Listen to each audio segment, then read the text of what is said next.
Good morning, everyone. It's a busy news morning. I got my coffee, and before I get into all of this, there's a lot. I want to thank everybody so much for your kind words of love and support, phone calls, emails, messages, comments, and birthday cards. Very much appreciated. Love you guys. Best viewers ever. Oh, my goodness. Oh, and some have sent some super thanks on YouTube. Thank you very much. I only figured out the past few days how to reply and thank you for those. So very much appreciated.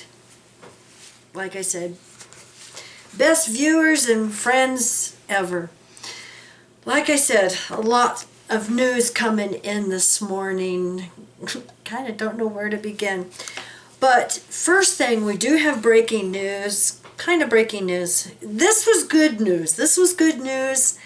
And I want to thank Atlantis so much for sending me the court documents on this. Because the case in Montana. Now, remember, and you new ones, you may not know about this, but Watchtower's general counsel attorney, Brumley, the one they paid to send to law school, he got caught for a whole bunch of things in the court in Montana, and he was fined $154,000, I think it was, and he appealed it. And so we just had a ruling on that. The United States Court of Appeals for the Ninth Circuit Court has ruled against Jehovah's Witness counsel Philip Brumley. On April 14, 2023, Brumley, the top attorney for the JWs and overseer of their international legal department, was fined over $154,000 by federal judge Susan Waters for submitting multiple misleading and false affidavits in 2 Montana child abuse cases. Yeah, they wouldn't lie, would they? They're God's chosen people. They are clean people. They're better than everybody else, right? Yeah, he got caught. And I had actually done a video about that because he was attempting to convince the court that Watchtower, especially the Watchtower in Pennsylvania, the board of directors, had nothing to do with the Jehovah's Witness congregations. No control over Jehovah's Witness congregations. Back when the abuse occurred in the 70s and 80s, and so that they should be eliminated as the defendants. Which we know that's a bunch of manure, hogwash. However, documents obtained by attorneys for the abuse victims made strong connections between the Pennsylvania Corporation and Watchtower of New York, as well as to day-to-day operations of Jehovah's Witnesses during the relevant time periods. And that's a lot what I do behind the scenes too, is I send them elders manuals. A lot of these court cases, I was really helping the Illinois, the Pinkava Scott case and several of these other cases. Anything, these plaintiffs, abuse survivors need. Elders letters, manuals. And so if any of you, have a similar case going on and you need these documents, just email me. I'm happy to help, and give you these. Because Atlantis, he has been saving all of this for decades. And all of this archives, him and I call it Beastzilla. And we're always happy to share, what he has gathered. And I've been gathering it, ever since and adding to it also. So we've been working on this for years. But if you need any of these documents or anything, just email me at kimmymbbrooks@gmail.com. And like I said, I'm happy, to help with any of this. And it's interesting because the judge stated, in the documents, Brumley's actions demonstrate, at minimum, a reckless disregard for providing an accurate and truthful accounting of Watchtower's role. The smoking gun documents were sourced not from the Jehovah's Witnesses, but from the whistleblowers who left the religion and turned them over to activists supporting abuse victims. Brumley appealed the decision by Judge Waters to the Ninth Circuit, and the appellate court has dismissed his appeal today. The Jehovah's Witnesses have already paid those fines issued by the court, and we all know Brumley's reputation is in the toilet and severely damaged due to his misleading and false statements. And, even in the old organization books, they will tell you how they have control over, the congregations. It's just BS. These two Montana court cases now can progress, and I believe when I went to the site, the next court hearings are later this year, more like this fall. So I'll try to keep everybody, up to date on that. And I want to thank Orel very much because, let me find this one, and I will put the link down below. You will have to use Google Translate, and that's why some of the wording is off. I covered a while back, Austria has had some bombings, and there was something going on because a couple of incidences, I'm not totally sure, I think it was at least 3 or 4 attempted bombings in Austria. So the Unabomber has been caught, and I have translated this. Like I said, I will put the links down below to all of this. Wanted to kill ex-wife. Jehovah's Witnesses bomb maker spills the beans. The Jehovah's Witness serial bomber has finally been caught after causing fear and terror for months, but the danger's not over yet. There is no trace of the last bomb. Oh, good Lord. Since August 2023, the attacks on the Jehovah's Witness religious community in Syria have kept investigators on their toes. A bomb exploded in the 3 attacks. Okay, it was 3 attacks.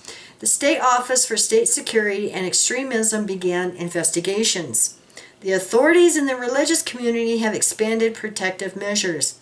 Today, Wednesday, May 29th, new details came to light.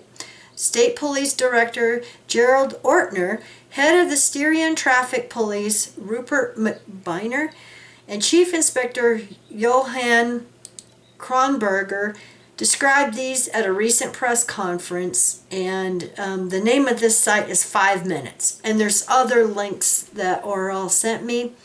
Very much appreciated. Bomber arrested. He was finally caught by police.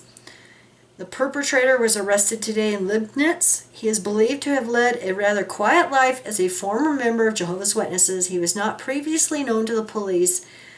The perpetrator is a 55-year-old IT technician from the Graz, G-R-A-Z area. After that time, he left the Jehovah's Witnesses and divorced his wife, with whom he has 2 children.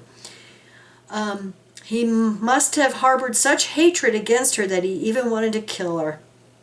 As the police announced, she was the target of his attacks. The first 2 attacks were merely diversionary tactics to cover up his real target.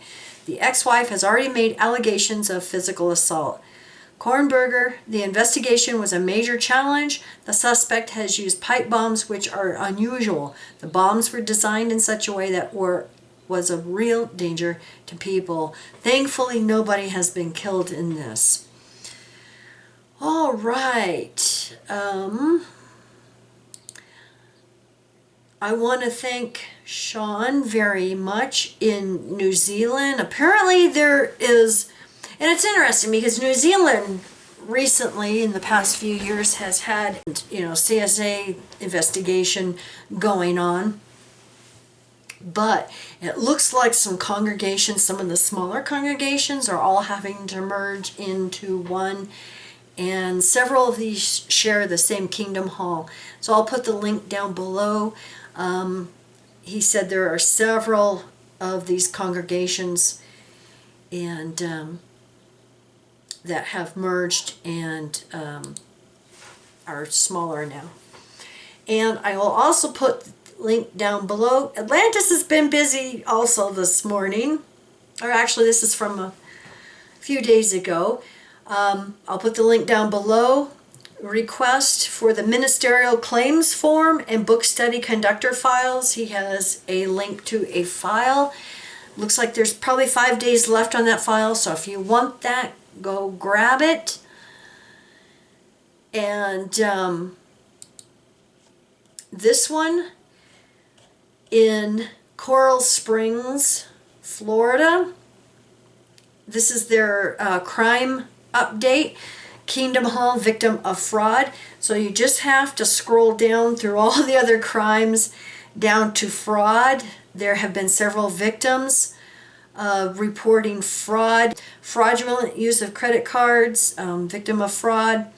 Okay, and the reason we know this is Jehovah's Witnesses, because we do go underneath all the ads.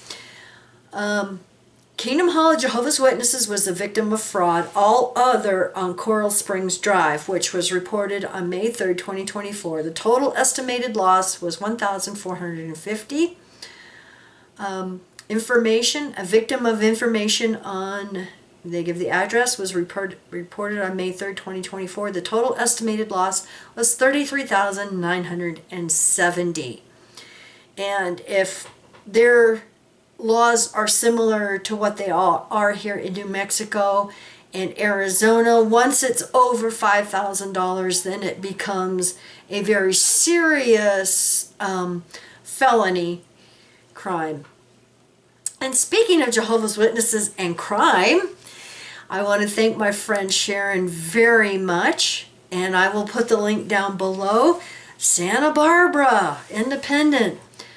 Former Carpenteria man found guilty of $1.2 million scam targeting seniors.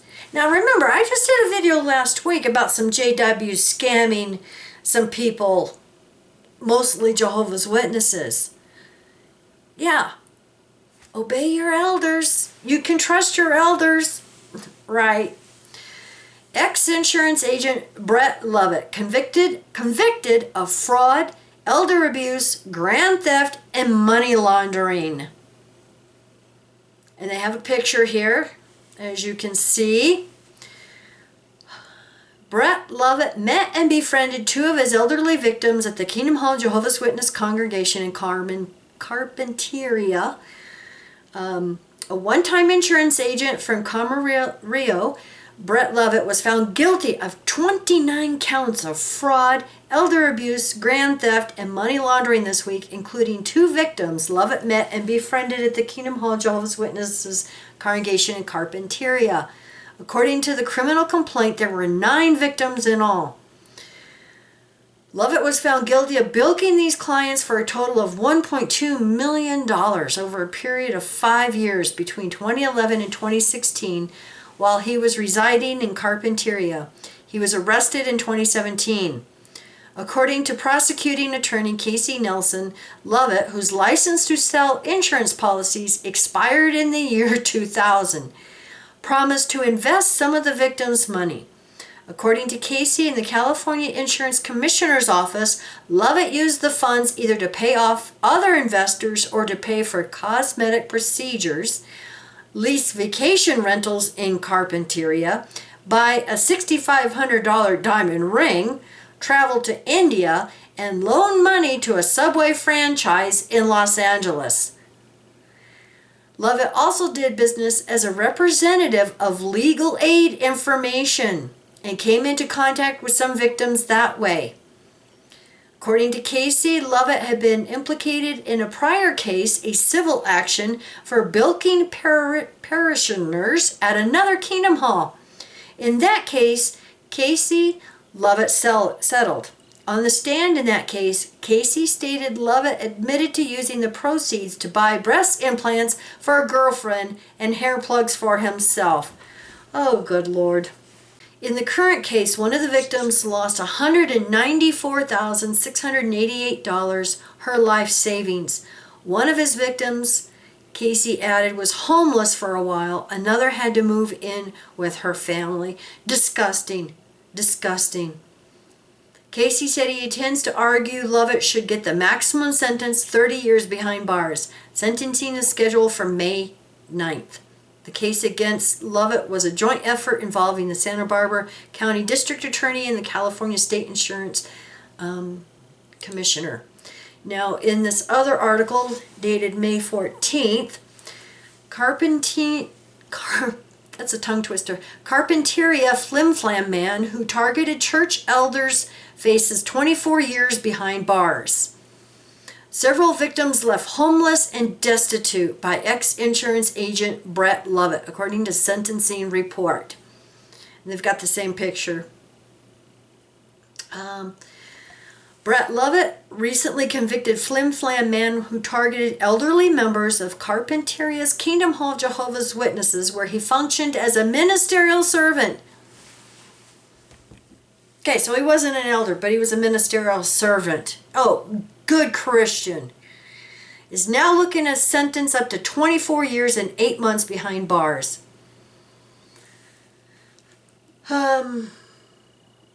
Judge Pauline Maxwell is scheduled to rule on June 7th. I'm not going to read all of this.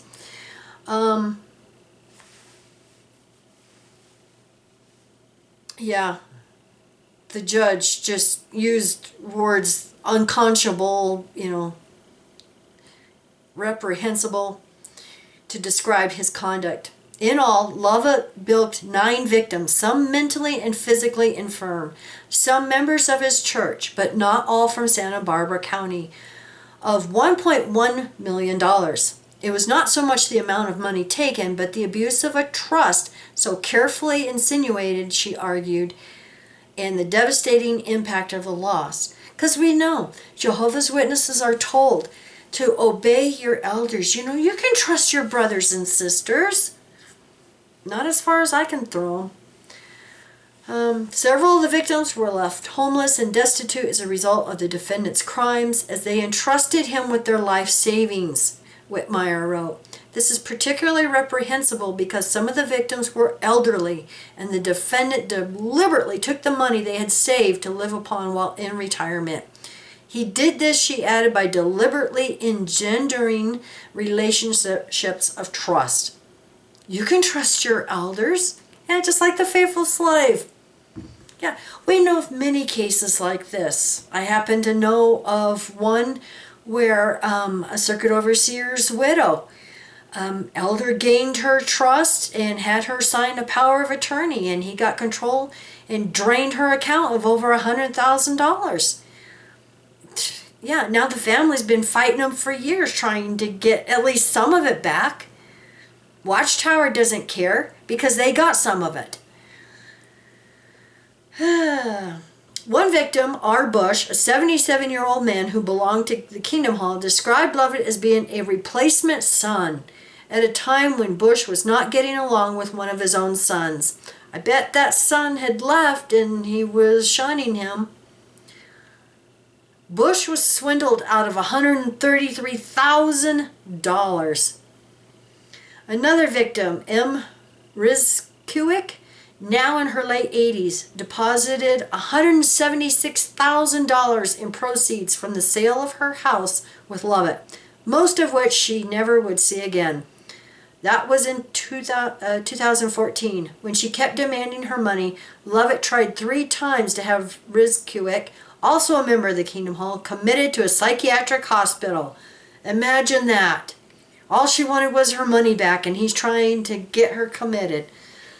She ultimately became so physically ill from the stress that she had to be hospitalized for months. That is disgusting. Watchtower, governing body, you can be real proud of yourselves. Yeah, and then your lawyer gets fined $154,000 for lying to a court. He needs to be disbarred. He really does. I think some of us should file complaints and have him disbarred. Oh, disgusting. In 2015, Rizkiewicz flew to Scotland after her brother, who lived there, died. She moved into her brother's public housing there, but was quickly evicted because Lovett failed to send along the documents attesting to her income stream. When she returned to the United States, she was homeless, living in a motel for a month, and then couch surfing briefly at Lovett's home. Disgusting. When Rizkiewicz raised a stink at Kingdom Hall about Lovett, who reportedly harbored ambitions of becoming a church elder one day, Lovett asked Bush if he could borrow his credit rating to secure the funds necessary to pay Rizkiewicz. At some point, Lovett was disfellowshipped from the Kingdom Hall. Bush would later discover that Lovett used Bush's credit card to pay $4,400 for massages, among other things. Oh, good Lord. Oh, it just keeps getting worse. Oh, but these are good Jehovah's Witnesses who are better than everybody else, and Jehovah's going to choose them to be in paradise. Among Lovett's other victims was a mentally disabled man from Yuba City whose mother had passed away, leaving him the beneficiary of 4 life insurance policies. Lovett also worked as a paralegal at a Pasadena law firm and represented himself as a mediator as well as a financial advisor and insurance broker. Oh, good Lord. I hope this guy gets more than 24 years. An Orange County woman on state assistance with severe physical and mental challenges sought Lovett's assistance when her grandmother died and left her an Orange County home and trust worth $300,000. By the time Lovett was through helping, court records contend the woman and her daughter were left homeless and destitute.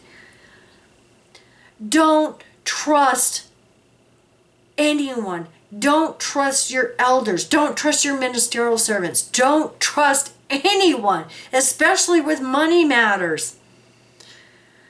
It just goes on and on. A Santa Barbara jury found Lovett guilty on multiple counts of fraud on March 26 for a case that dates back more than 10 years. Although Lovett had never been criminally charged before, the United States Commodity Futures Trading Commission had ordered him in 2007 to make restitution of $635,000, most of which was earmarked for 4 members of his church for fraudulent investments. Oh, my goodness. But I will put the link down below. You can read this yourself. It's a doozy. Let me tell you, it just never ends. It just never ends. All right. I have an email here. He used to be a PMO elder, and he's no longer an elder. And he used to send us documents and stuff. And anyway, he's no longer an elder, but I just wanted to mention a few things from his email that you may find interesting too.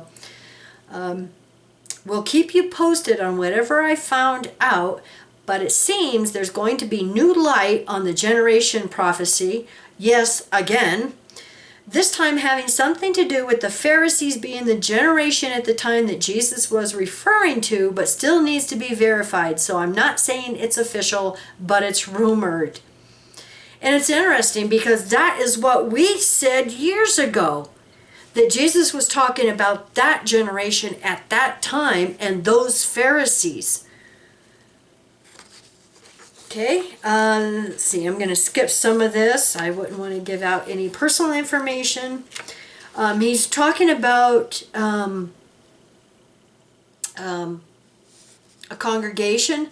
There are 6, yes, 6 CSA hidden and covered up, and one of them is even an elder. And not just any elder, but this man also gives convention talks and is used as an instructor for the pioneer schools. Plus, the CO also has him on a list he has of elders capable of handling complex situations. For example, CSA. As you are well aware of, there is instruction instruction for the elders to contact the CO when there is CSA involved, and the CO will pick an elder from that list to preside that committee. So what better than to have a man on that list who has personal experience with that subject? And it's even more sickening because at least a few people that are not elders or ministerials know about the man's history, yet they still view him as an exemplary elder, and the branch doesn't care that at least a few JWs that are not elders know about his history and use him in such high capacity. Okay, it's really a sick organization. Would be nice for the statute of limitations to be lifted everywhere. That's what we keep saying. We would love to see this, nationwide. They need to do with the statute of limitations in every single state. It needs to be a federal law. Do away with those statute of limitations so they can pay for their crimes. Won't get into the details, but it involved a member of his own family. He was removed back in 2007 for his confession, even though he confessed in 2006. Took almost a year to remove him as an elder. But since the elders wrote to the branch and had conversations with branch representatives and insisted he now had good reputation, he was reappointed again in 2017. See, these pervos are walking around and they're in your congregations. Jehovah's Witnesses, please, pay attention to this. This is not an isolated problem. Protect your kids. But he was never disfellowshipped or reproved for his conduct. Just removed as elder and covered up in good Watchtower style. Oh, and it gets better because the victim lives outside the area, called the congregation elders to complain about the reappointment a few months later. And once again they called the branch, mentioned all this garbage of him having a good reputation in the congregation's eyes. So the victim's complaints were dismissed. Yes, the victim, and was allowed to remain appointed after his reappointment. The victim didn't go to law enforcement because of all the indoctrination the family has given them, but it seems this victim isn't an active JW, but still a JW, so maybe the victim will eventually come out, but I think the statute of limitation will get the victim nowhere for now, so that's why I would love for the statute of limitations to be removed everywhere. Yes, me too. And get rid of this clergy penitent privilege stuff and make them have to report these. Well, here in New Mexico, everyone is a mandatory reporter, and especially anyone of the clergy, in the school system, in the medical, field, all of them. We're all mandatory reporters. But I know of at least 3 cases here in New Mexico where it was hidden and it was never reported. So, just like Brumley learns well from mother, doesn't he? Keep it hidden, lie, don't report it. Infuriating. So I want to thank you all so much for watching, and I know this was a long one, but lots of new JW news. I am still working on another video that someone had sent me, some history and some information, so we're hoping to be able to get that done soon. And once again, thank you everybody. Thank you so much for your kind words of love and your support. Very much appreciated. And I hope you all have a wonderful weekend. Bye.